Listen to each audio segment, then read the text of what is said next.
What's going on, guys, and welcome back to the channel. Alright, who here has experienced a compressed air launch? According to the roller coaster database, there have been 12 coasters around the world to have featured one, though there are some more like the Axis prototype that I rode a few years ago, and they often provide some of the most intense launch experiences out there. In fact, the fastest accelerating roller coaster in the world, Do-dodonpa, utilizes a compressed air launch that takes riders from 0 to 112 miles per hour in just 1.6 seconds. So comment if and what compressed air launch coaster you've ridden. But anyways, as you can imagine, some of these are rarer than others, and today's coaster, that actually operated next to a racetrack, is perhaps rarest of all, given it only operated for a few days. Not to mention it suffered a gnarly accident involving multiple explosions in its launch system, and was intended to be the fastest roller coaster in the world. So what is it, what happened, and where did it come from? This is the story of Nürburgring's Ring Racer.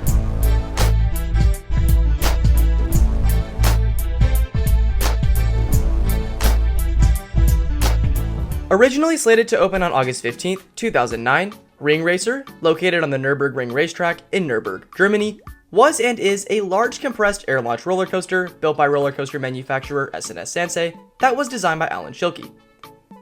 Fittingly, the attraction was themed to Formula 1 and aimed to take riders to approximately 99.4 miles per hour in less than or the equivalent of 2 seconds. This was double the acceleration of a Formula 1 car at the time, on top of being originally marketed as the world's fastest roller coaster with an intended launch of 0 to 135 miles per hour in 2.5 seconds. However, 2 defects in the launch system unfortunately dropped this top speed and delayed its opening until 2013. So what exactly happened? Well, long story short, engineers attempted to raise the ride to its full and intended speed as it had been testing at a lower power. This caused a series of explosions in the launch system and dealt injuries to 7 people, shattering multiple windows and nearby buildings in the process. The coaster of course then went through updates and changes in safety following the accident, but again was delayed after an opening was set in 2012. In fact, it wasn't until October 31st of 2013 that the ride actually officially opened to riders. On the flip side, it was met with relatively positive reception when it did indeed open, and reviews online quoted, quote, "an intense experience well worth the wait." As far as the ride experience itself goes, it starts out with the holding section where riders are greeted with the Formula 1 style light, where the light will change from yellow to green before sending the train forward. This creates a super cool racing sensation, as those experiencing the ride will accelerate parallel to the racetrack itself, and once reaching the end of the first section, encounter a large figure-8 hammerhead style turn.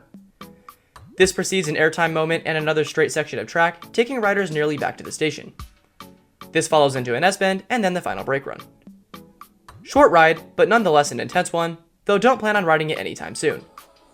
Unfortunately, it still sits standing but not operating to this day since its closure on November 3rd in 2013, and probably won't be opening anytime soon.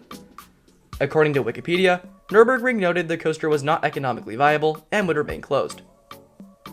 So, although its life was so extremely short-lived, and I'm not sure if it even tested since then, it certainly intrigues me from a story aspect, and I can only hope it might reopen at some point, even if the chances are slim.